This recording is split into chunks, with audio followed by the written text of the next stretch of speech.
Hello students, मैं प्रवीण कुमार रुक्मिणी प्रकाशन के दरोगा मुख्य परीक्षा क्वेश्चन गाइड के सेट नंबर 13 के साथ दरोगा मुख्य परीक्षा क्वेश्चन गाइड के सेट नंबर 13 के साथ सेट नंबर 13 में जो जनरल स्टडीज़ के क्वेश्चंस हैं उसको हम लोग डिस्कस करेंगे। सेट नंबर 13 के जनरल स्टडीज़ के क्वेश्चन, और क्वेश्चन नंबर पहला जो है, निम्नांकित में कौन सा जलाशय चंबल नदी पर बना है। क्वेश्चन है निम्नांकित में कौन सा जलाशय चंबल नदी पर बना है। ये क्वेश्चन है पहला, और उसका आंसर हम लोग को डिसाइड करना है। निम्नांकित में कौन सा जलाशय चंबल नदी पर बना है। ऑप्शन है राणा प्रताप सागर, बी ऑप्शन है रिहंद, सी है विंध्य सागर और डी है नागार्जुन सागर।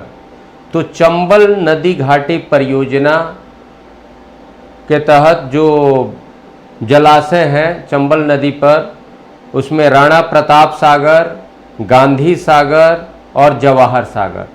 चंबल नदी घाटी परियोजना के तहत 3 जलाशय हैं, राणा प्रताप सागर, गांधी सागर और जवाहर सागर। और ऑप्शन में उसमें एक दिया हुआ है राणा प्रताप सागर। तो निम्न में कौन सा जलाशय चंबल नदी पर बना है, तो वो है राणा प्रताप सागर। इसके अलावा भी 2 जलाशय चंबल नदी पर, गांधी सागर और जवाहर सागर। तो यहाँ आंसर हो जाएगा ए। पहला का आंसर हुआ ए, राणा प्रताप सागर। राणा प्रताप सागर चंबल नदी पर। दूसरा क्वेश्चन है, भारत में निम्न में से कहाँ सबसे बड़ा पोत शिपयार्ड है। सबसे बड़ा शिपयार्ड भारत में कहाँ है। ऑप्शन है कोच्चि, कोच्चि को कोचिन भी बोलते हैं, कोच्चि, कोलकाता, विशाखापत्तनम और मुंबई। तो भारत में सबसे बड़ा शिपयार्ड जो है वो कोच्चि में है, या कोचिन, वो केरल में। तो कोचिन में सबसे बड़ा शिपयार्ड है, तो आंसर हुआ कोच्चि। दूसरा का आंसर हो गया कोच्चि, वो भी ए ऑप्शन पर है, तो ए हुआ। और तीसरा क्वेश्चन है, तीसरा जो हम लोग का क्वेश्चन है, स्टार्च है, स्टार्च है या स्टार्च है एक डैश। ऑप्शन है मोनोसैकेराइड, डाइसैकेराइड, पॉलीसैकेराइड और या ग्लूकोज। ये 4 ऑप्शन है और उसमें से चुनना है कि स्टार्च क्या है, मोनोसैकेराइड है कि डाइसैकेराइड है कि पॉलीसैकेराइड है कि ग्लूकोज है। तो पहले आंसर हम लोग डिसाइड करें। स्टार्च पॉलीसैकेराइड है। स्टार्च जो है वो पॉलीसैकेराइड है, और स्टार्च पॉलीसैकेराइड और ऑप्शन सी पर है। तो स्टार्च जो है पॉलीसैकेराइड है और सी पर है, तो तीसरा का आंसर हम लोग का सी होगा। तीसरा का आंसर सी होगा। इसके बाद सुनिएगा, मोनोसैकेराइड का उदाहरण हो जाएगा, मोनोसैकेराइड का उदाहरण हो जाएगा। यह मोनोसैकेराइड क्या है, ग्लूकोज और फ्रुक्टोज जो है, ग्लूकोज और फ्रुक्टोज जो है वो मोनोसैकेराइड है। डाइसैकेराइड में सुक्रोज, माल्टोज और लैक्टोज, सुक्रोज, माल्टोज और लैक्टोज वो डाइसैकेराइड है। और स्टार्च पॉलीसैकेराइड है और सेलुलोज भी पॉलीसैकेराइड है। तो मोनोसैकेराइड ग्लूकोज एवं फ्रुक्टोज या ग्लूकोज एवं फ्रुक्टोज मोनोसैकेराइड है। सुक्रोज, माल्टोज और लैक्टोज डाइसैकेराइड है। स्टार्च और सेल्यूलोज, स्टार्च और सेल्यूलोज पॉलीसैकेराइड है। स्टार्च और सेल्यूलोज जो है वो पॉलीसैकेराइड है। यहाँ क्वेश्चन था स्टार्च क्या है, तो पॉलीसैकेराइड, और तीसरा का आंसर सी। चौथा नंबर क्वेश्चन है, प्रथम पोषक स्तर के अंतर्गत क्या आता है। निम्न में कौन जो है प्रथम पोषक स्तर के अंतर्गत आता है। सर्वभक्षी जंतु, मांसाहारी जंतु, शाकाहारी जंतु और हरित पादप। तो प्रथम पोषक स्तर के आधार पर जो आएगा वो हरित पादप आएगा। तो चौथा का आंसर डी होगा। प्रथम पोषक स्तर के अंतर्गत प्लांट आता है, ग्रीन प्लांट आता है, हरित पादप आता है। तो चौथा का आंसर डी। और पांचवा नंबर क्वेश्चन जो है, 20वीं सदी की एक लंबी अवधि तक केंद्रीयकृत योजनाबद्ध अर्थव्यवस्था का निकटतम उदाहरण डैश है। यूएसए, भारत, सोवियत संघ, जापान। 20वीं सदी का मतलब 1900 से 1999। तो 20वीं सदी की एक लंबी अवधि तक, यानी 20वीं सदी में एक लंबे समय तक सेंट्रलाइज्ड प्लान्ड इकोनॉमी का उदाहरण निम्न में कौन है? सेंट्रलाइज्ड प्लान्ड इकोनॉमी का 19वीं सदी का उदाहरण निम्न में किस देश की अर्थव्यवस्था को कहेंगे? सेंट्रलाइज्ड प्लान्ड इकोनॉमी का, तो वो हो जाएगा सोवियत संघ। लेकिन 1990 के बाद, यानी 90 के दशक में सोवियत संघ का विघटन होता है। 90 के दशक में सोवियत संघ का विघटन। तो 20वीं सदी के एक लंबी अवधि तक सेंट्रलाइज्ड प्लान्ड इकोनॉमी का उदाहरण कौन है? तो सोवियत संघ। तो पांचवा का आंसर हम लोग का सी होगा। नेक्स्ट क्वेश्चन, यानी छठा नंबर क्वेश्चन है, अपने शासन के दौरान अंग्रेज किसानों को बंगाल में क्या उगाने के लिए मजबूर करते थे? अपने शासन के दौरान अंग्रेजों ने बंगाल के किसानों को किस चीज़ का उत्पादन करने के लिए मजबूर किया था, या वो मजबूर करते थे? अंग्रेजों के द्वारा बंगाल के किसान किस चीज़ के उत्पादन करने के लिए मजबूर किए जाते थे? तो वो होगा जूट। बंगाल में जूट का अच्छा उत्पादन, और जूट उत्पादन के लिए वहाँ की भूमि और क्लाइमेट ज़्यादा सूटेबल, और आज भी बंगाल में जूट का उत्पादन ज़्यादा, और देश के विभाजन के फलस्वरूप जूट उत्पादन का एक बड़ा क्षेत्र बांग्लादेश में चला गया। तो जिसकी पूर्ति के लिए हमें अपने आरंभिक पंचवर्षीय योजनाओं में उसको टारगेट भी करना पड़ा। तो जूट उत्पादन के लिए अंग्रेज बंगाल के किसानों को बाध्य करते थे। जूट उत्पादन के लिए अंग्रेज बंगाल के किसानों को बाध्य करते थे। तो ए, छठा का आंसर ए। और नेक्स्ट क्वेश्चन जो है, 7वां नंबर क्वेश्चन, डैश के नेतृत्व में मंगोलों ने 1219 में उत्तर पूर्वी ईरान में ट्रांसऑक्सियाना पर हमला किया था। तो ट्रांसऑक्सियाना पर हमला मंगोलों ने 1219 में किसके नेतृत्व में किया था? तो ये चंगेज खां। और भारत में की सीमा पर वो 1221 ईस्वी में पहुंचा था, उसमें यहाँ इल्तुतमिश था। तो चंगेज खां आंसर होगा। 7 का आंसर चंगेज खां। 7 का आंसर चंगेज खां। और चंगेज खां किस ऑप्शन पर है? चंगेज खां डी। तो 7 का आंसर डी, चंगेज खां। तो चंगेज खां का भारत के सीमा पर आना, यह आक्रमण 1221 ईस्वी, और तैमूर का आक्रमण 1398 ईस्वी। और मुगल का जो बाबर हुआ पहला शासक, बाबर माता के तरफ से चंगेज खां का वंशज था, और पिता के तरफ से तैमूर का वंशज था। 8वां नंबर क्वेश्चन है, जैव मंडल में सभी जीवित जातियां जीवित रहने के लिए एक दूसरे से परस्पर संबंधित और निर्भर रहती हैं। इस जीवन आधारित तंत्र को क्या कहते हैं?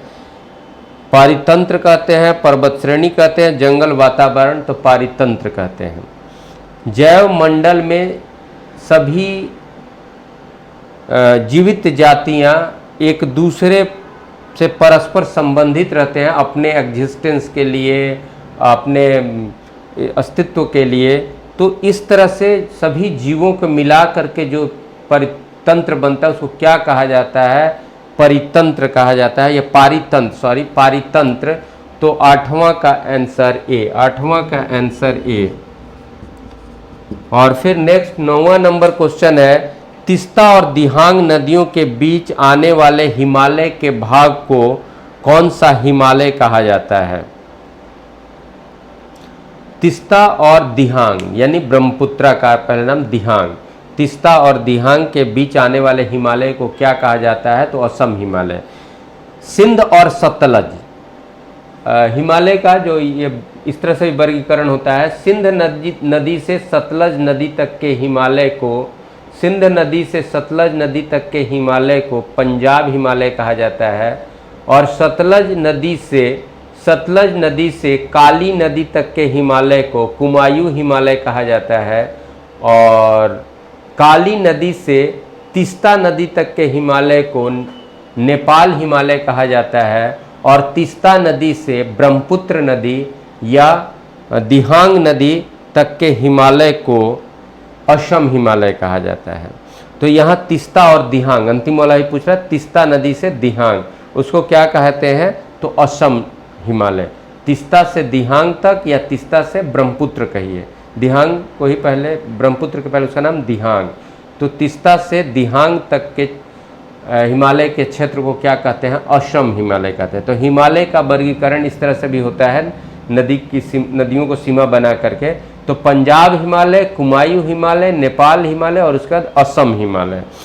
तो ये असम हिमालय होगा। 9 का आंसर सी, 9 का आंसर, क्वेश्चन नंबर 9 का आंसर सी, असम हिमालय, असम हिमालय।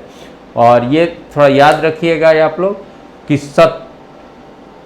सिंध से सतलज पंजाब, सतलज से काली कुमायूं, काली से तीस्ता नेपाल, और तीस्ता से दिहांग असम हिमालय, या तीस्ता से ब्रह्मपुत्र भी उसको बोलेंगे, असम हिमालय।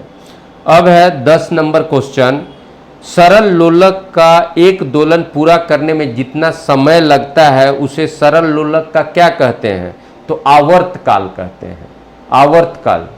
तो सरल लोलक का आवर्त काल क्या होता है? तो एक जितना काल में, जितना समय में पेंडुलम अपना एक ऑसिलेशन कंप्लीट करता है उसको आवर्त काल कहते हैं, और उसको टी से डिनोट किया जाता है। तो 10 का आंसर सी, 10 का आंसर कैपिटल टी से 10 का आंसर सी, आवर्त काल। एक दोलन में, एक दोलन पूरा करने में पेंडुलम को जो टाइम लगता है, या पेंडुलम जिस टाइम में अपना एक दोलन पूरा करता है उसको उसका आवर्त काल कहते हैं। तो 10 का सी।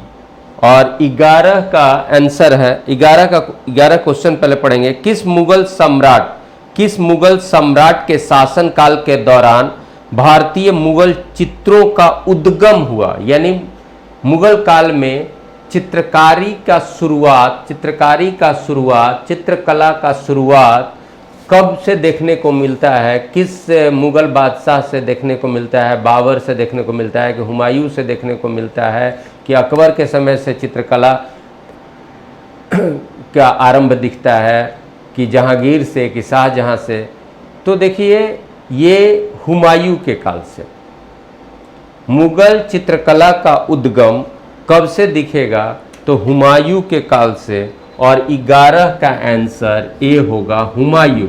लेकिन क्वेश्चन अगर रहता कि किस मुगल शासक के काल में चित्रकला अपने उत्कर्ष पर, चित्रकला का ज़्यादा विकास हुआ, या किस मुगल काल को चित्रकला के विकास का श्रेय दिया जाता है, तब होगा जहांगीर।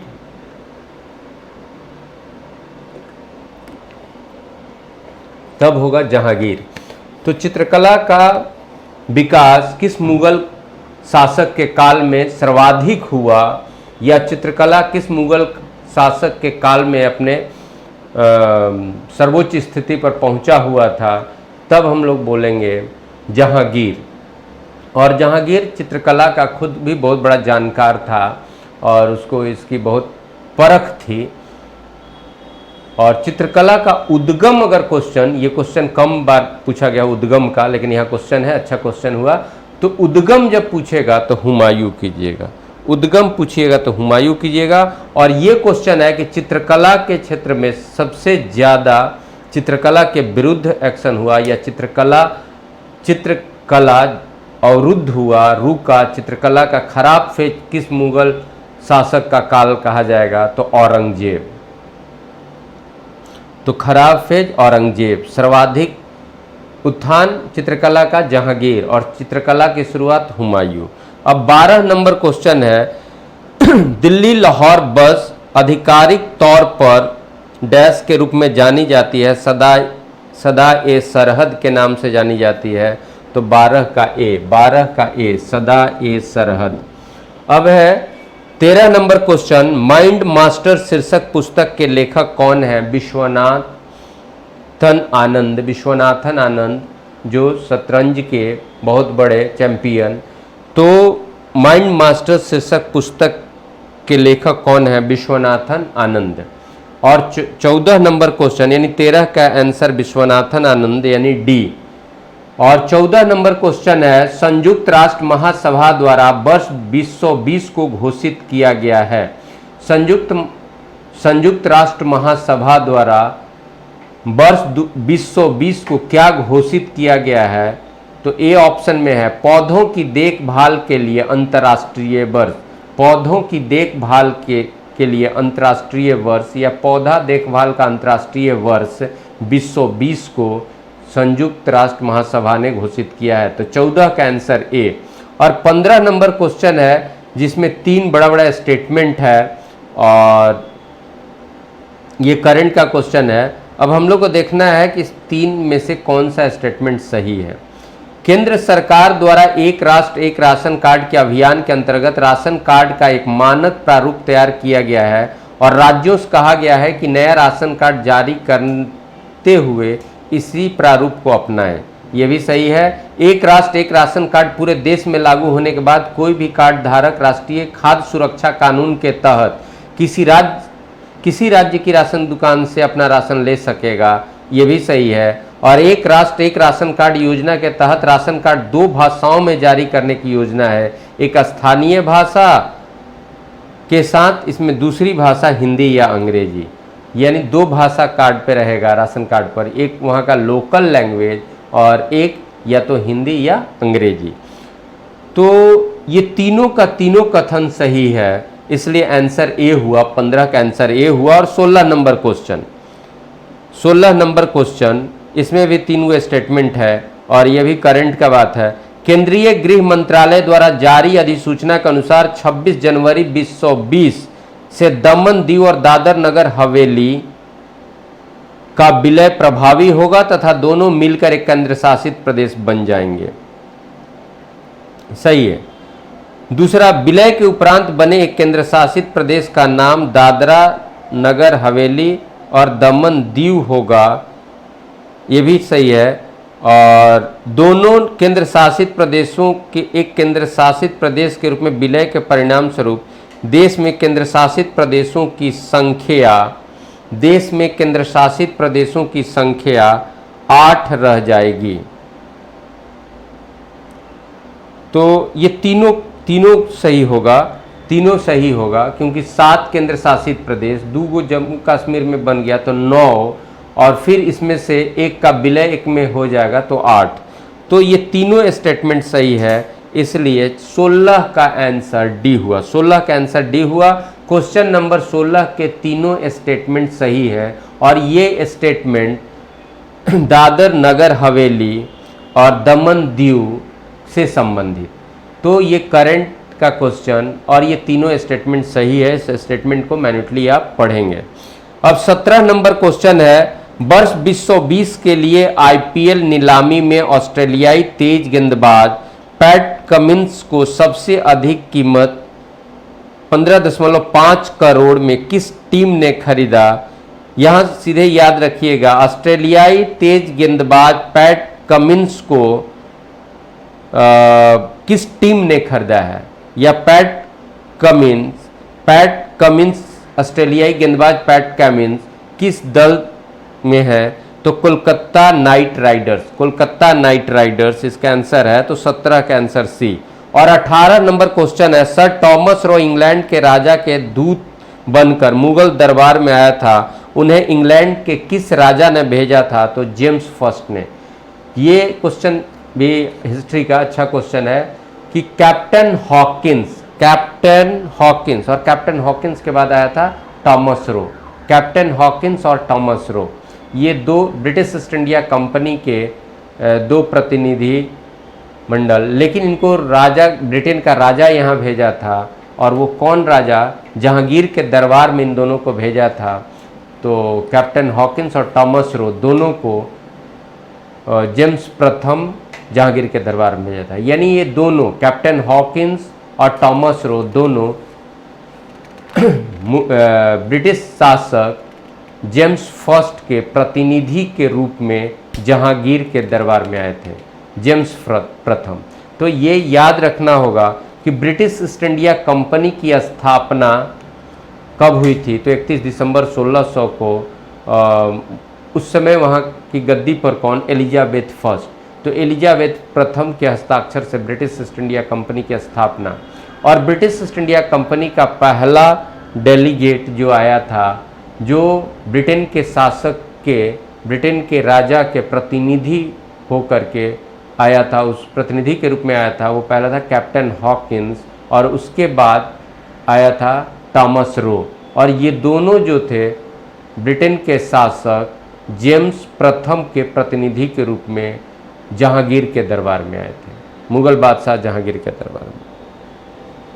अब 19 नंबर क्वेश्चन है, शाहजहां के 4 पुत्रों में से किसे अथर्ववेद के अनुवाद का श्रेय जाता है? तो दारा। शाहजहां का पुत्र दारा जो था वो हिंदू ग्रंथों का भी अध्ययन किया और दारा का ये मानना था कि दोनों कौम में एकता होनी, दोनों कौम के बीच में वो गैप को कम करना चाहता था। और उसका ये कहना था, दारा का ये मानना था कि किसी भी धर्म का उद्देश्य जो है, अंतिम उद्देश्य समान है और अलग अलग वो रास्ते हैं, गोल एक होता है। तो दारा हिंदू और ब्राह्मण साहित्यों का अनुवाद भी किया। तो अथर्ववेद के अनुवाद का श्रेय किसको जाता है? दारा को। तो 19 का आंसर सी, 19 का आंसर। और उपनिषदों का भी अनुवाद उसने किया था, तो 19 का आंसर सी। और 20 नंबर क्वेश्चन है, इनमें से कौन शादी के बाद राजा जहांगीर की बीबी नूरजहां के रूप में जानी गई? यानी नूरजहां, क्वेश्चन यह है कि नूरजहां का वास्तविक नाम क्या था? नूरजहां का वास्तविक नाम क्या था? तो मेहरुन्निसा। नूरजहां का वास्तविक नाम मेहरुन्निसा, इसलिए 20 का आंसर डी बनता है। उसके बाद 21 नंबर क्वेश्चन हमारा है, इंग्लिश ईस्ट इंडिया कंपनी ने जहांगीर के शासनकाल में भारत में पहला कारखाना कहाँ स्थापित किया था? सूरत में। तो ब्रिटिश ईस्ट इंडिया कंपनी के द्वारा जहांगीर के शासनकाल में पहला, या ऐसे क्वेश्चन हो, ब्रिटिश ईस्ट इंडिया कंपनी का पहला कारखाना, पहली फैक्ट्री कहाँ स्थापित हुई? तो सूरत में 1608 ईस्वी में। तो सूरत में 1608 ईस्वी में ब्रिटिश ईस्ट इंडिया कंपनी की पहली फैक्ट्री खुली। यहाँ एक चीज़ ध्यान देने की बात है, फैक्ट्री का मतलब वहाँ कोई प्रोडक्शन वो प्लांट या यूनिट नहीं होता था। यूरोपियन कंपनियों का जो यहाँ पर ट्रेड शेल्टर होता था, यूरोपियन कंपनियों का जो यहाँ पर वेयर हाउस या गोडाउन होता था, उसी को फैक्ट्री कहा जाता था। तो उनका पहला ट्रेड शेल्टर कहाँ खुला? सूरत में। तो 21 का आंसर डी। और 22 नंबर क्वेश्चन है, इनमें किस तिथि को द्वितीय विश्व युद्ध शुरू हुआ? द्वितीय विश्व युद्ध कब शुरू हुआ? तो 1 सितंबर 1939, 1 सितंबर 1939 को द्वितीय विश्व युद्ध शुरू हुआ। तो द्वितीय विश्व युद्ध किस तिथि को शुरू हुआ, ये क्वेश्चन है। तो होगा 1 सितंबर 1939, 1 सितंबर 1939, 1 सितंबर 1939। तो 22 का आंसर ए। और 23 नंबर क्वेश्चन है, सिंधु घाटी की सभ्यता इनमें से किसके साक्ष्य के कारण आर्य पूर्व सभ्यता मानी जाती है? सिंधु घाटी सभ्यता इनमें से किसके साक्ष्य के कारण आर्य पूर्व सभ्यता मानी जाती है? कला, तांबा, लिपि, मृदभाण। कला, तांबा, लिपि, मृदभाण, किसके आधार पर ये आर्य पूर्व यानी आर्यों की सभ्यता से पहले की सभ्यता मानी जाती है? ये सिंधु घाटी सभ्यता इनमें से के साक्ष्य के कारण आर्य पूर्व सभ्यता मानी जाती है, उसमें मृदभाण, क्योंकि आर्यों के पास, आर्य जब ऋग्वैदिक काल में इस तरह के मिट्टी के बर्तन वहाँ पर नहीं दिखे थे, और ये एक आधार होता है। खास करके ये तांबा लिपि, ये तो, लेकिन ये कला भी हो सकता है, कला भी यहाँ पर ऑप्शन हो सकता है। कला के कारण उनका जो आर्ट था वो आर्ट यहाँ पर देखने को नहीं मिला, और उस में आप मृदभाण भी कर सकते हैं। मृदभाण खास करके आधार बनता है कि सिंधु घाटी सभ्यता आर्य पूर्व की सभ्यता। तो 23 का आंसर सी, 23 का आंसर सी।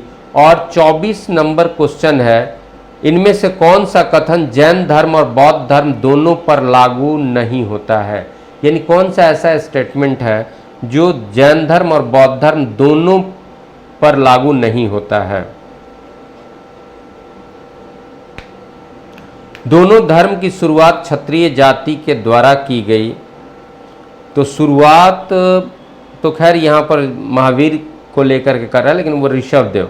दूसरा है, दोनों धर्म ने वेद के आधार को स्वीकार किया।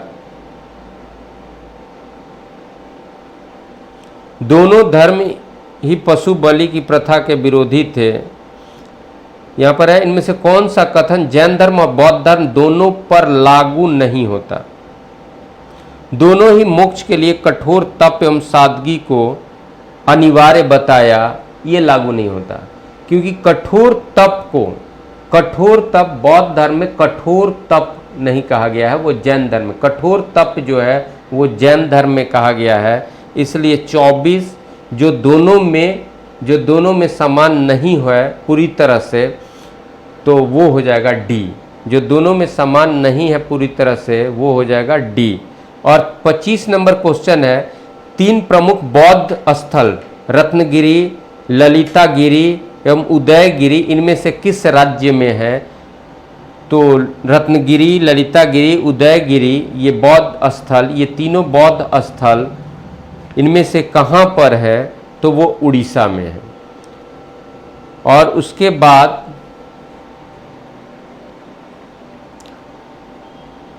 26 नंबर क्वेश्चन है, भारतीय संविधान का मसौदा तैयार करने वाले समिति के अध्यक्ष कौन थे? तो डॉक्टर BR अम्बेडकर। और 27 नंबर क्वेश्चन है, अंग्रेजों के शासन में भारत में उद्योगों का स्वतंत्र विकास नहीं हुआ, इसका क्या कारण था? भारी उद्योगों का अभाव, विदेशी पूंजी की दुर्लभता, प्राकृतिक संसाधनों की दुर्लभता, भूमि में धन के निवेश को प्राथमिकता। इसका सबसे बड़ा कारण होगा कि अंग्रेजों के शासनकाल में भारत में उद्योगों का स्वतंत्र विकास नहीं हुआ। स्वतंत्र विकास या ज़्यादा विकास नहीं हुआ, इसका सबसे बड़ा कारण हैगा कि अंग्रेजों ने यहाँ कोई हेवी इंडस्ट्री, भारी उद्योग को नहीं लगाया था, भारी उद्योगों का अभाव। तो 27 का ए। और 28 नंबर क्वेश्चन है, कनिष्क पाटलिपुत्र को विजित करने के बाद हर्जाने के रूप में निम्न में से क्या नहीं लेकर गया? क्या नहीं लेकर गया? तो अश्वघोष नामक एक विद्वान, बुद्ध का भिक्षापात, एक अद्भुत मुर्गा और बोधि वृक्ष की एक टहनी। इसमें से क्या ले करके वो नहीं गया? तो बोधि वृक्ष की टहनी लेकर वो नहीं गया था, इसलिए आंसर होगा 28 का डी। और 29 नंबर क्वेश्चन है, लोकसभा के लिए कितना कोरम है? किसी भी विधायिका के किसी सदन के लिए कोरम का बात होता है कि कम से कम उस सदन के कुल सदस्यों के कितना सदस्य उपस्थित होंगे तो सदन की बैठक चल सकती है। तो सदन की बैठक चलाने के लिए, सदन की बैठक आरंभ करने के लिए न्यूनतम जो सदस्य संख्या निर्धारित होता है उसी को कोरम कहते हैं। और वह न्यूनतम सदस्य संख्या होता है सदन की कुल सदस्य संख्या का 1/10। सदन की कुल सदस्य संख्या के 1/10 को सदन का कोरम कहते हैं, और इसलिए ये आंसर होगा 29 का बी, कुल सदस्यों का 10वां भाग। और 30 नंबर क्वेश्चन है, मांडू की रानी रूपमती का संबंध किससे था? मांडू की रानी रूपमती का संबंध किससे था? तो बाज बहादुर से। तो बी हो गया। और 31 नंबर क्वेश्चन हम लोग का है, 31 नंबर जो क्वेश्चन है वो है, स्वतंत्रता प्राप्ति के पश्चात भारतीय राष्ट्रीय कांग्रेस का पहली बार विभाजन कब हुआ? तो 1969 में। स्वतंत्रता प्राप्ति के पश्चात भारतीय राष्ट्रीय कांग्रेस का पहली बार विभाजन कब हुआ? तो 1969 में। स्वतंत्रता के उपरांत, स्वतंत्रता के बाद भारतीय राष्ट्रीय कांग्रेस का विभाजन कब हुआ? तो 1900, पहली बार विभाजन कब हुआ? 1969 में। और 32 नंबर क्वेश्चन है, भारतीय संविधान की 8वीं अनुसूची में निम्नांकित में कौन सी भाषा नहीं है? 8वीं अनुसूची में कुल 22 भाषाओं को रखा गया है, तो 8वीं अनुसूची में निम्न में कौन सी भाषा नहीं है? तो अंग्रेजी नहीं है। और कुल कितना है? 22 भाषा। तो भारतीय संविधान की 8वीं अनुसूची में कुल 22 भाषाओं का उल्लेख है, और उसमें इनमें से कौन नहीं है? तो अंग्रेजी। तो 32 का आंसर बी। और 33 नंबर क्वेश्चन है, हेप्टिन्स क्या है? हेप्टिन्स क्या है? तो ये एंटीबॉडी है, एंटीबॉडी है।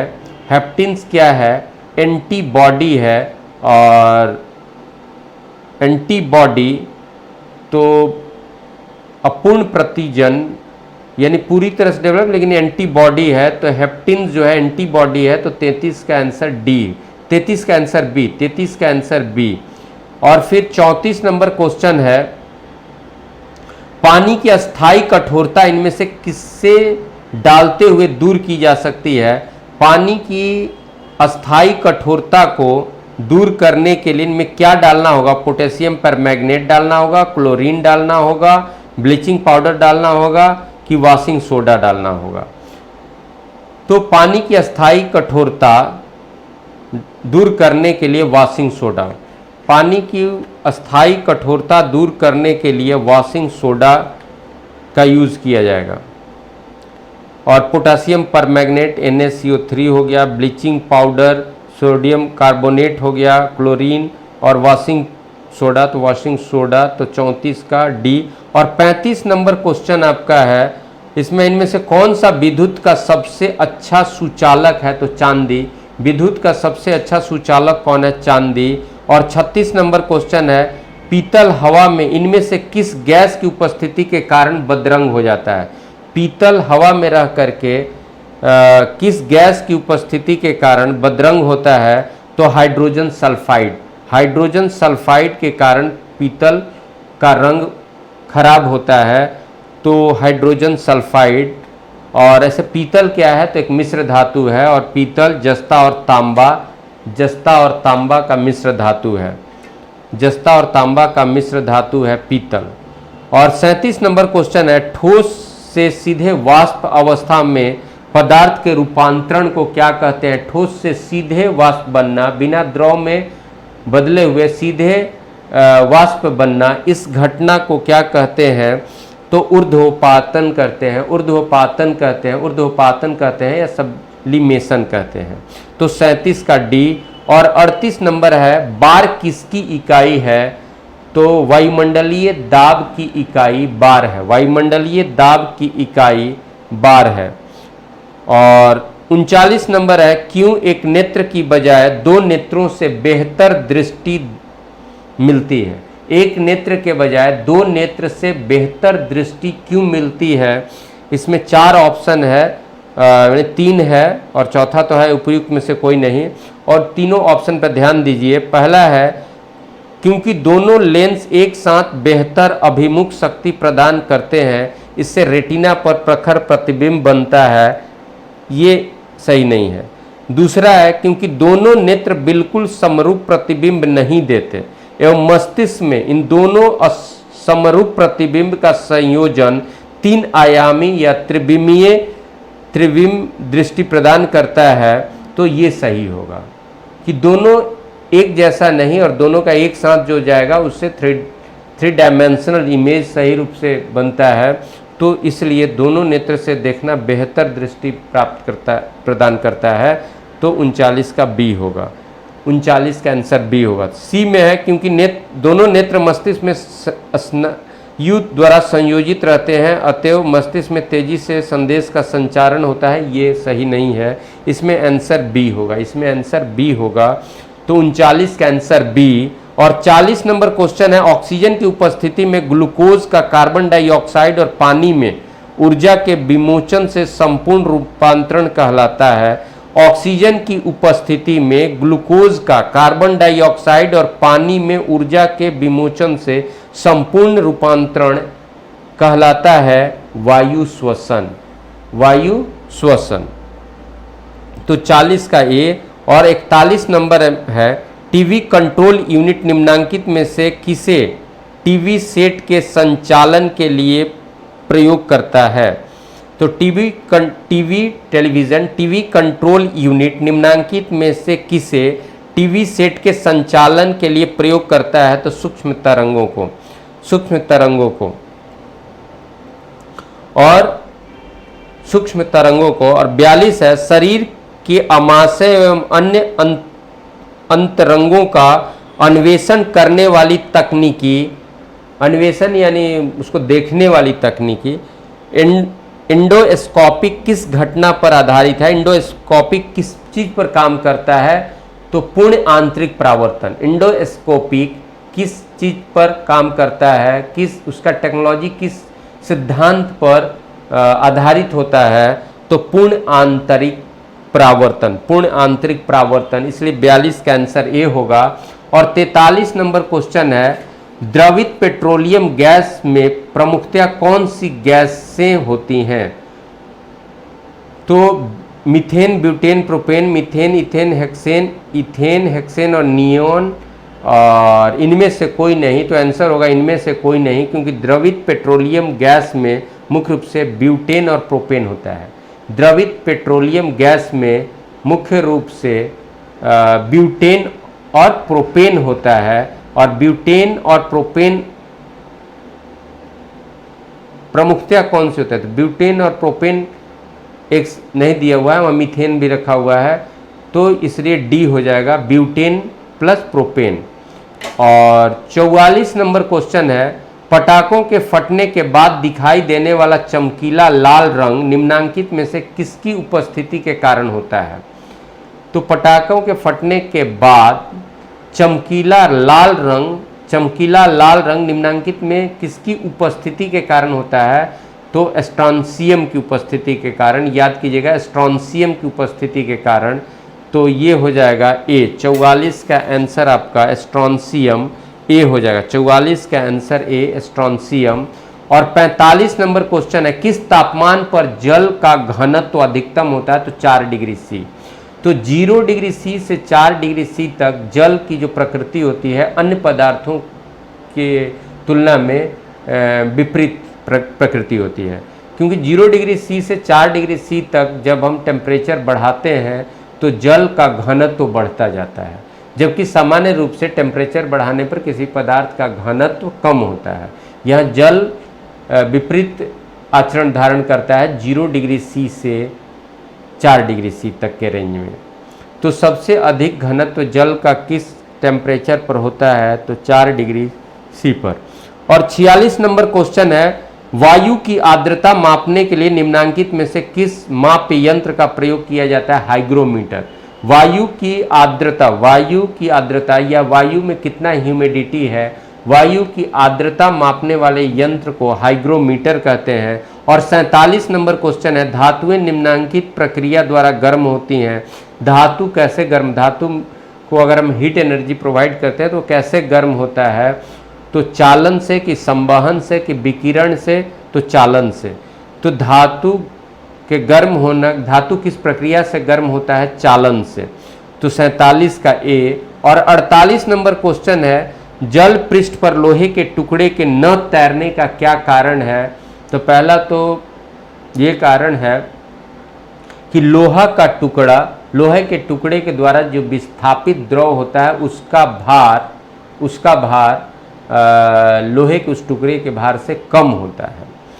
तो लोहे द्वारा विस्थापित जल का भार लोहे के भार से कम होता है, इसलिए वो तैरता नहीं है बल्कि डूब जाता है। तो 48 का ए। और 49 नंबर क्वेश्चन है, फोटोन की कण बनने की प्रकृति निम्नांकित में से किस पर टिकी होती है? फोटोन की कण बनने की प्रकृति निम्नांकित में किस पर टिकी होती है? तो तो प्रकाश विद्युत प्रभाव पर, प्रकाश विद्युत प्रभाव पर फोटोन की कण बनने की प्रकृति टिकी रहती है। तो प्रकाश के विद्युत प्रभाव के कारण फोटोन कण बनता है। तो 49 का सी। और 50 नंबर क्वेश्चन है, पौधे किसकी अधिकता के कारण मुरझाने लगते हैं? तो ज़्यादा अगर वाष्पोत्सर्जन होगा, पौधा से ज़्यादा वाष्पोत्सर्जन होगा तो पौधे मुरझाने लगते हैं। तो 50 का डी। और 51 नंबर क्वेश्चन है, पोलियो का नौमितिक जीव क्या है? पोलियो क्या है? मैंने वायरल है कि बैक्टीरियल है? तो पोलियो जो है वो वायरस से होता है। पोलियो जो है वो विषाणु जनित है, विषाणु से होता है। पोलियो जो है विषाणु से होता है, इसलिए 51 का बी। और फिर 52, 53 इधर आप मैथ्स का क्वेश्चन, रीजनिंग का क्वेश्चन है। और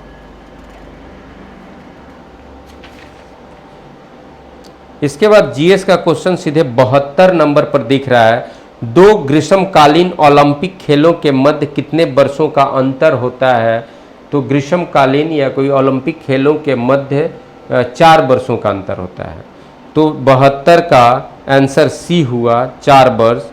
और 2020 का ग्रीष्मकालीन ओलंपिक टोक्यो में होना है। तो 2020 का ग्रीष्मकालीन ओलंपिक टोक्यो में होना है।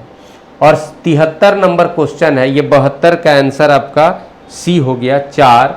और 73 नंबर क्वेश्चन है, राष्ट्रीय फिल्म पुरस्कार किसके द्वारा प्रदान किया जाता है?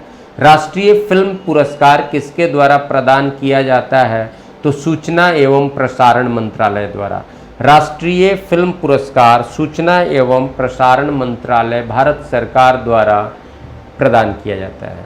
राष्ट्रीय फिल्म पुरस्कार सूचना एवं प्रसारण मंत्रालय भारत सरकार द्वारा प्रदान किया जाता है। 74 नंबर क्वेश्चन है, भारत भारती के लेखक निम्न में से कौन है? भारत भारती के लेखक मैथिली शरण गुप्त। भारत भारती के लेखक मैथिली शरण गुप्त। भारत भारती के लेखक मैथिली शरण गुप्त। और 75 नंबर क्वेश्चन है, इसमें 2 स्टेटमेंट है, उसके आधार पर हमको देखना है कि कौन सा स्टेटमेंट सही है। विटामिन को रक्षात्मक पदार्थ कहा जाता है। गाजर विटामिन ए का समृद्ध स्रोत है, दोनों सही है। विटामिन रक्षात्मक प्रोटेक्टिव सब्सटेंस है और गाजर में विटामिन ए पाया जाता है, तो गाजर विटामिन ए का समृद्ध स्रोत है। ये दोनों स्टेटमेंट सही है, इसलिए 75 का आंसर सी होगा। 1 और 2 दोनों सही है।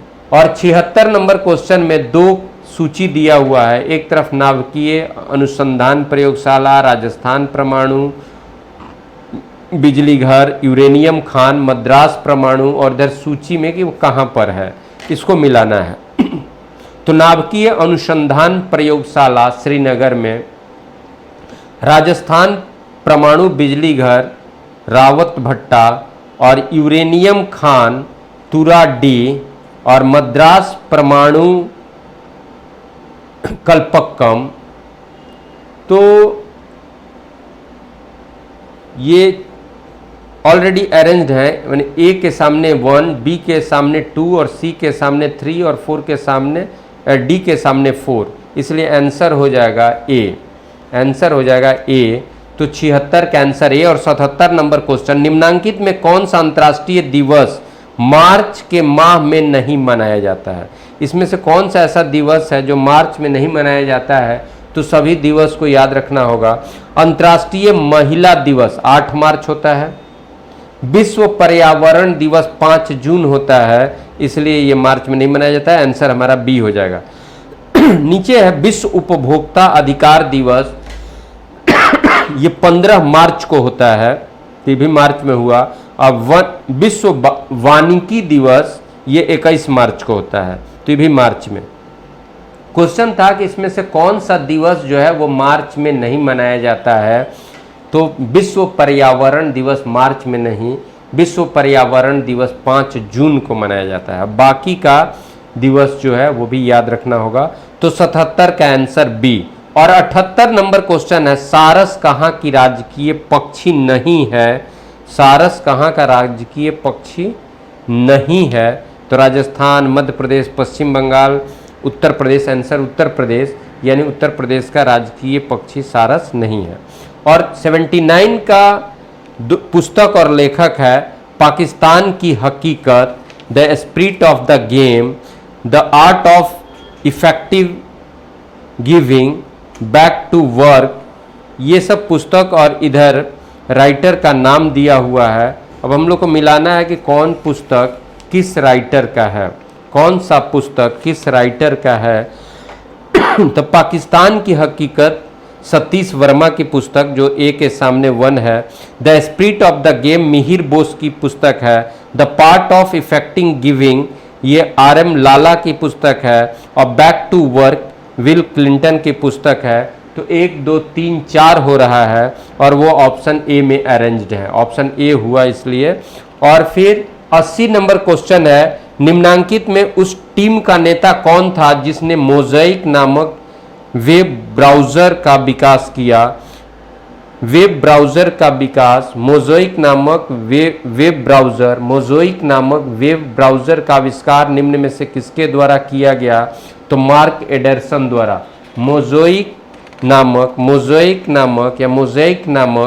वेब ब्राउज़र का आविष्कार, मोज़ेक नामक वेब ब्राउज़र का आविष्कार मार्क एंडरसन द्वारा किया गया। तो 80 का आंसर ए होगा। और 81 नंबर क्वेश्चन है, इधर संगठन है और इधर उससे संबंधित सम्मेलन, व्यक्ति, स्थान, मुख्यालय, यानी उससे संबंधित कुछ संगठन है, उस संगठन से संबंधित जो फैक्ट होगा वो हमको अरेंज करना है। तो एमनेस्टी इंटरनेशनल ये कहाँ पर है? तो लंदन में, पीटर बेनेंसन, लंदन। तो ए का 3। कॉमनवेल्थ ऑफ इंडिपेंडेंस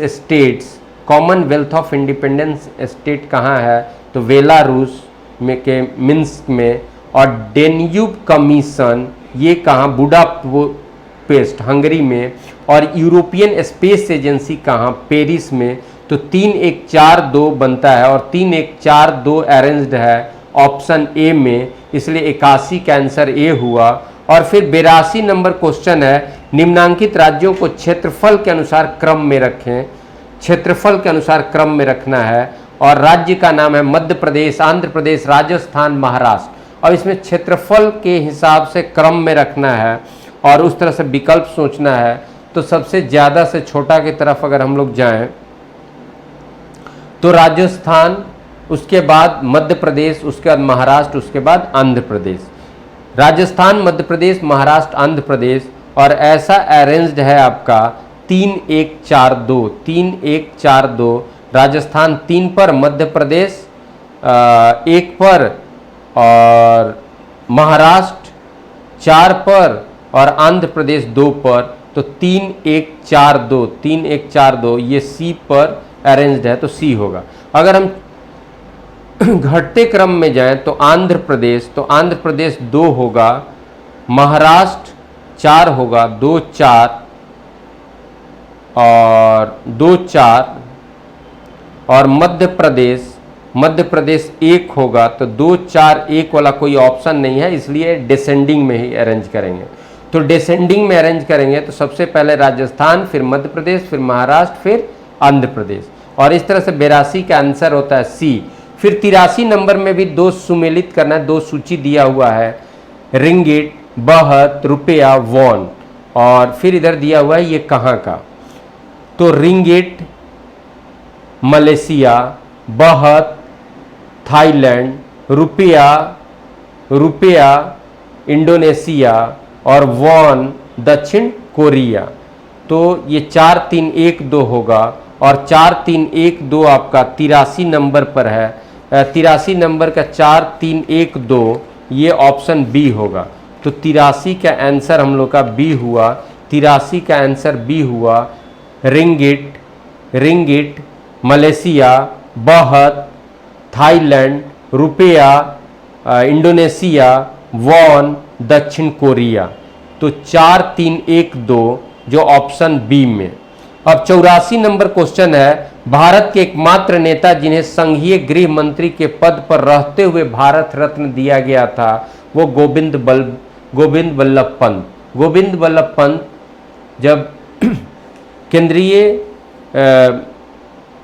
गृह मंत्री, केंद्र में गृह मंत्री थे, तो गृह मंत्री के रहते हुए उन्हें भारत रत्न पुरस्कार दिया गया था। तो गोविंद वल्लभ पंत केंद्रीय गृह मंत्री रहते हुए ही भारत रत्न पुरस्कार प्राप्त किए थे, और इसलिए 84 का आंसर हो जाएगा सी, गोविंद वल्लभ पंत। और उसका 85 नंबर क्वेश्चन है, स्वतंत्रता के पूर्व कौन सा भारतीय क्षेत्र काला पानी के नाम से जाना जाता था? तो अंडमान एवं निकोबार द्वीप समूह, जहां पर सेल्यूलर जेल था, और जो भी हमारे स्वतंत्रता संग्राम के सेनानी थे, नेता थे, उन्हें अंग्रेज सब जब गिरफ्तार करता था तो उसमें से कुछ को काला पानी का सजा देता था, यानी Andaman Nicobar group of islands में भेज देता था, और वहाँ पर जो जेल था, जिस जेल में वो भेजता था, वो सेल्यूलर जेल में। तो 85 का आंसर बी। और 86 नंबर क्वेश्चन है, भारतीय नौसेना के अध्यक्ष पद को क्या कहते हैं? भारतीय नौसेना में यानी नेवी में, naval wing of our defence जो है, नेवी का सबसे हाईएस्ट पोस्ट को क्या कहा जाता है? सबसे हाईएस्ट पोस्ट क्या है? तो एडमिरल।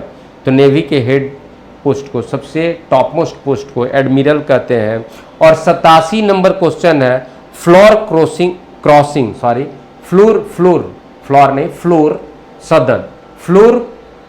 क्रॉसिंग से क्या समझते हैं? तो जब कोई एक पार्टी का व्यक्ति दूसरे पार्टी में सदन में मिल जाता है और अपने पार्टी के विरुद्ध निर्णय देता है, तो इसको फ्लोर क्रॉसिंग कहते हैं, और ऐसा ऑप्शन सी में है। तो 87 का आंसर सी। और 88 नंबर क्वेश्चन है, लोकसभा का अधिवेशन वर्ष में कम से कम कितनी बार बुलाया जाना आवश्यक है? तो दो लगातार संसद के सत्रों के बीच 6 माह से अधिक का अंतर नहीं हो सकता, इसलिए एक वर्ष में कम से कम 2 सत्र होना आवश्यक होता है। तो 2 बार, 88 का सी। और 89 नंबर क्वेश्चन है, संसदीय व्यवस्था के सहज संचालन के लिए राजनीतिक दल आवश्यक है। और दूसरा है, सार्वजनिक महत्व के मामलों में राजनीतिक दल जनसाधारण की अभिरुचि जागृत करती है तथा उन्हें शिक्षित करती है, खास करके पॉलिटिकली एडुकेट करती है, ये भी सही है। और संसदीय व्यवस्था के सहज संचालन के लिए राजनीतिक दल आवश्यक है, तो एकदम सही है। तो ए और आर दोनों है, और आर एक तरह से ए की व्याख्या भी करता है, तो यह स्पष्टीकरण देता है। तो 89 का आंसर ए होगा। 89 का आंसर ए होगा। कथन 1 और कथन 2 दोनों सही है, और कथन 2 जो है कथन 1 का स्पष्टीकरण भी है। तो ऑप्शन ए हुआ। और 90 नंबर क्वेश्चन यानी 89 का आंसर ए हुआ। और 90 नंबर क्वेश्चन है, भारत के सुदूर पूर्व और पश्चिमी छोरों में समय का अंतर कितना होगा? तो ऑप्शन है 2 घंटा, क्योंकि सुदूर पूर्व हमारा जो सबसे पश्चिमी छोर है वो किस देशांतर पर है? तो 68 डिग्री 7 मिनट देशांतर, जो गुजरात का सबसे पश्चिमी छोर वो 68 डिग्री 7 मिनट पूर्वी देशांतर, और जो अरुणाचल का सबसे पूर्वी छोर होगा उसका देशांतरीय स्थिति है 97 डिग्री 25 मिनट पूर्वी देशांतर। तो इन दोनों के बीच का जो हम अंतर लेंगे, तो और उस अंतर को लेकर से हम गुना करेंगे कि 1 डिग्री 4 मिनट समय है, या 4 मिनट समय का अंतर होता है जब एंटी क्लॉकवाइज में बढ़े आगे, तो 4 मिनट का समय का अंतर होता है 1 डिग्री देशांतर पर, और उन देशांतरीय अंतर में 4 से जब हम गुना करेंगे तो वो मिनट 120 मिनट के पास आएगा। और इसलिए भारत के सुदूर पूर्व और सुदूर तो 97 डिग्री 25 मिनट है, और ये है आपका पूर्वी, और पश्चिमी जो है आपका 68 डिग्री 7 मिनट। तो डिग्री का ही अंतर अगर हम लोग करते हैं तो 17 में से 8 गया 9 और 8 में से 6 गया तो 29 डिग्री का तो सीधा अंतर पड़ता है, और कुछ मिनट का भी अंतर है तो लगभग 2 घंटा।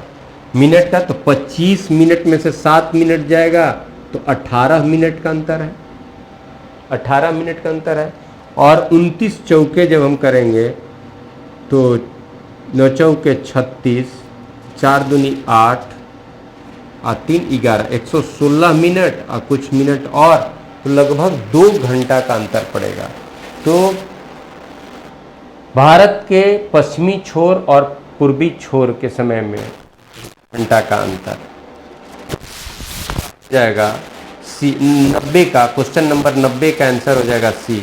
91 मुल्ला पेरियार बांध का झगड़ा किन राज्यों के बीच है? पेरियार बांध का झगड़ा, या केरल चले जाइए तो केरल तो एक होगा ही, तमिलनाडु और केरल के बीच। मुल्ला पेरियार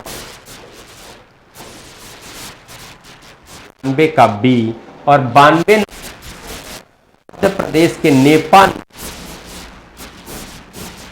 थाना, मध्य प्रदेश के नेपा नगर में कागज का। और 93 नंबर क्वेश्चन है, निम्नांकित में वे पहाड़ियां कौन सी है पूर्वी और पश्चिमी जोड़ती है? तो पूर्वी और पश्चिमी घाटों को जोड़ने वाली पहाड़ी जो है वो नीलगिरी। पूर्वी घाट और पश्चिमी घाट, पूर्वी घाट या पश्चिमी घाट और पूर्वी घाट को जोड़ने वाली जो पहाड़ी है वो नीलगिरी।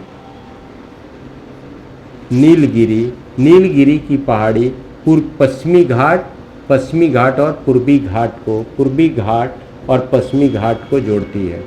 और इसमें एक चीज़, पूर्वी पश्चिमी घाट को सह्याद्री भी बोला जाता है, सह्याद्री श्रेणी भी बोला जाएगा और सह्याद्री भी बोला जाएगा। पश्चिमी घाट ज़्यादा सतत है और पश्चिमी घाट ज़्यादा सतत है और पूर्वी घाट कटा हुआ है। फिर दूसरी बात क्या देखेंगे कि ये पश्चिमी घाट से पूर्वी घाट में जो मैदान का ढाल है वो पूरब की तरफ है, और यही कारण है कि प्रायद्वीपीय भारत के अधिकांश नदियों का बहाव पश्चिम से पूरब की तरफ होता है। तो पश्चिमी घाट ज़्यादा सतत है और पूर्वी घाट कटा छटा है। दूसरी बात, पश्चिमी घाट के पश्चिम में ये पश्चिमी तट हो गया, और पश्चिमी घाट और पश्चिमी तट के बीच जो मैदान होगा पश्चिम तटीय मैदान होगा। और उसी तरह से पूर्वी घाट और के बाद जहाँ समुद्र मिलता है पूर्वी तट हो गया, पूर्वी तट हो गया, और पूर्वी तट और पूर्वी घाट के बीच जो मैदान हुआ उसको पूर्व तटीय मैदान कहेंगे। यहाँ एक चीज़ याद ये रखना है कि पश्चिम तटीय मैदान की तुलना में पूर्व तटीय मैदान ज़्यादा चौड़ा है, पूर्व तटीय मैदान ज़्यादा चौड़ा है। इसका कारण है, पहला कारण तो ये है कि इधर तो कुछ भू संचलन से ये समुद्री भाग ऊपर उठा वो भी है, लेकिन एक कारण ये है कि इधर नदियों का मुहाना ज़्यादा है, नदियाँ मिलती हैं, तो इससे डिपोजिशन का वर्क भी, डिपोजिशन का कार्य भी ज़्यादा हुआ, और ये ज़्यादा फर्टाइल लैंड भी है, और ये संकीर्ण है। ये पश्चिमी तटीय मैदान जो है वो पतली है, संकीर्ण है। तो यहाँ पर हो गया 93 नंबर क्वेश्चन था कि पूर्वी घाट और पश्चिमी घाट को कौन सी पहाड़ी मिलाती है? तो नीलगिरी की पहाड़ी। और 94 नंबर क्वेश्चन है, बिहार राज्य में कुल कितने जिले हैं? 38 जिले। तो बिहार में कुल 38 जिले हैं। बिहार में जिलों की कुल संख्या 38 है। और यहीं पर एक चीज़ जान लीजिए, बिहार में प्रमंडल, जिला के ऊपर जो हमारा प्रशासनिक इकाई होता है प्रमंडल कमिश्नरी, बिहार में प्रमंडलों की संख्या कुल कितनी है? 9। तो बिहार में कुल 9 प्रमंडल हैं। 9 प्रमंडल का नाम भी याद रखिएगा। क्वेश्चन ऐसे भी फ्रेम हो सकता है कि कौन सा जिला किस प्रमंडल में आता है, या कोई जिला दे देगा बोलेगा किस प्रमंडल में आता है, ठीक है, या प्रमंडल देगा बोलेगा इसमें कौन कौन जिले आते हैं। ये अभी क्वेश्चन हाल फिलहाल ऐसा नहीं पूछा है, लेकिन ये संभावना यहाँ से दिखता है। तो बिहार में प्रमंडलों या कमिश्नरी की कुल संख्या कितनी है? 9। बिहार में प्रमंडलों की कुल संख्या 9 और जिलों की कुल संख्या 38। 95 नंबर क्वेश्चन है नेक्स्ट, इसलिए 94 का आंसर सी हुआ। 95 नंबर क्वेश्चन है, गौतम बुद्ध ने अपना प्रथम उपदेश कहाँ दिया था? सारनाथ, जो वाराणसी के पास में है। गौतम बुद्ध ने अपना पहला उपदेश सारनाथ में दिया था। और गौतम बुद्ध अपना पहला उपदेश अपने पूर्व के 5 ब्राह्मण मित्रों को दिया था, जो 5 ब्राह्मण मित्र उनका साथ छोड़ दिए थे और वो वहाँ से बुद्ध को छोड़ के चले गए थे। और फिर बुद्ध वहीं पर यानी गया में ही खुद का ज्ञान प्राप्त करते हैं। तो बुद्ध अपने 5 ब्राह्मण मित्रों को अपना पहला उपदेश दिया, और कहाँ पर? तो वाराणसी के निकट सारनाथ में, वाराणसी के निकट सारनाथ में। और बौद्ध धर्म में या बौद्ध साहित्य में भगवान बुद्ध के द्वारा दिए गए प्रथम उपदेश की घटना को धर्म चक्र प्रवर्तन कहते हैं। बौद्ध धर्म में भगवान बुद्ध के द्वारा दिए गए प्रथम उपदेश की घटना को, प्रथम उपदेश को धर्म चक्र प्रवर्तन कहते हैं। ये ज़्यादा इंपॉर्टेंट है, धर्म चक्र प्रवर्तन, धर्म चक्र प्रवर्तन, धर्म चक्र प्रवर्तन। तो बुद्ध के प्रथम उपदेश की घटना को धर्म चक्र प्रवर्तन कहते हैं। बुद्ध के द्वारा दिए गए प्रथम उपदेश को धर्म चक्र प्रवर्तन कहा जाता है। बुद्ध के गृह त्याग की घटना को महाभिनिष्क्रमण कहा जाता है। और बुद्ध के ज्ञान प्राप्ति की घटना को बोधिसत्व की प्राप्ति कहा जाता है। नेक्स्ट क्वेश्चन हम लोग आते हैं, भगवान बुद्ध ने, नेक्स्ट यानी 96, भगवान बुद्ध ने ज्ञान प्राप्त करने के लिए लंबे वर्षों तक तपस्या और साधना में व्यतीत किया, वो कहाँ पर? तो गया में। तो 96 का डी। और 97 नंबर क्वेश्चन है, 1529 में किसने 1529 में किसने दक्षिण बिहार पर आक्रमण किया और शेर खां के द्वारा परास्त किया गया? 1529 में किसने दक्षिण बिहार पर आक्रमण किया लेकिन शेर खां के द्वारा परास्त किया गया? वो कौन था? तो नुसरत शाह था, जो बंगाल का सुल्तान था। बंगाल का सुल्तान नुसरत शाह बिहार के दक्षिण भाग पर आक्रमण किया था और शेर शाह उसको हरा दिया था 1529 में। ये नुसरत शाह था, बंगाल का सुल्तान था। तो 97 का ए। और 98 नंबर क्वेश्चन है, क्वेश्चन नंबर 98, शरीर में अधिकतम ऊर्जा का संचय किस पदार्थ के रूप में होता है? यानी शरीर में जो ऊर्जा स्टोर होता है वो किस पदार्थ के रूप में? प्रोटीन, ग्लाइकोजन, विटामिन, वसा, फैट। तो स्टोर होता है फैट, और वही फैट ज़्यादा स्टोर होता है तो फिर वो सही नहीं होता है। तो अधिकतम ऊर्जा का संचय किस पदार्थ के रूप में शरीर में होता है? तो वसा के रूप में, फैट के रूप में।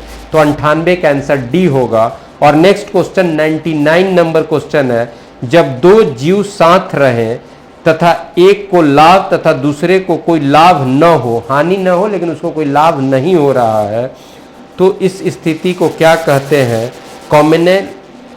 इसको क्या कहते हैं? कॉमेंसलिज्म कहते हैं। कॉमेंसलिज्म।